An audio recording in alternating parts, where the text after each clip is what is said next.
रोज कल एक वाकया हुआ जिसने पूरी सोशल मीडिया पर हलचल मचा दी। डॉक्टर महमूद जो कि हॉस्पिटल में अपने फराइज सर अंजाम दे रही थी, उन पर एसिड फेंक दिया गया। एसिड फेंकने वाला एक लड़का, एक मर्द था, जिस हमें सोशल मीडिया पर काफी वावेला नजर आया। औरतों के हकूक के बारे में बातें हुई, तमाम मर्द एक जैसे होते हैं, ये बातें भी हमें सुनाई दी।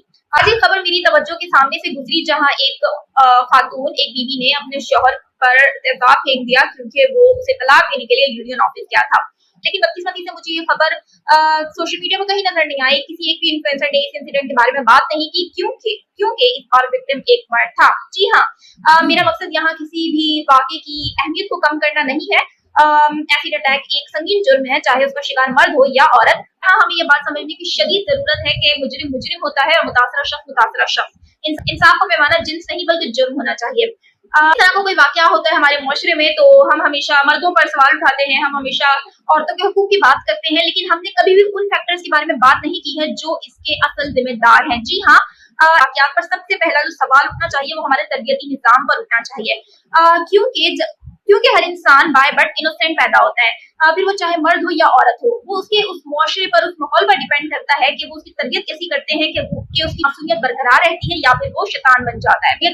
और बच्चे की तरबियत का आगाज उसके घर से होता है, जहां उसके पेरेंट्स माँ और बाप दोनों के ऊपर ये जिम्मेदारी आयद होती है इक्वली। तो अगर एक इंसान, एक शख्स, चाहे वो लड़का है या लड़की है, वो मुजरिम है, उसने सोसाइटी में किसी भी किस्म का जुर्म किया है, तो सिर्फ उसको तनकीद का निशाना बनाना गलत है। हमें उसके उन पेरेंट्स के ऊपर, फिर वो चाहे माँ है या बाप है, दोनों पर सवाल उठाने चाहिए। और माँ एक औरत है, तो आप इस औरत और मर्द की बहस से तो सबसे पहले बाहर आ जाएं।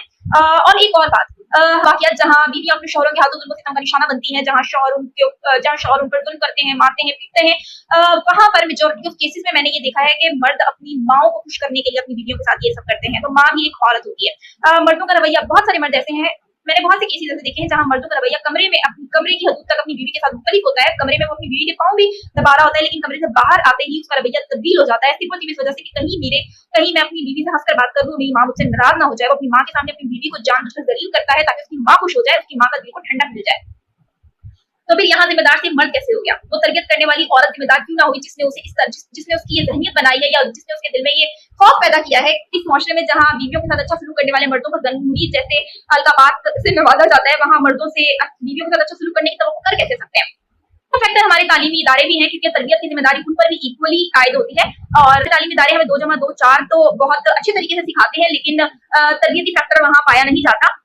इखलाकियात, मुआशरे के अंदर किस तरह आपको बिहेव करना है, लोगों के साथ आपको किस तरीके से बर्ताव करना है, हुस्न सलूक और हमदर्दी, इन चीजों के बारे में हमें पढ़ाया नहीं जाता, सिखाया नहीं जाता।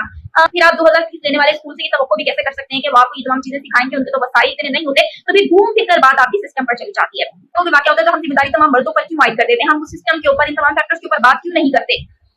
अगर हम मुआशरे के अंदर कोई बेहतरी चाहते हैं तो हमें इस महदूद सोच से बाहर निकलना होगा और हमें इन तमाम फैक्टर्स के बारे में बात करनी होगी।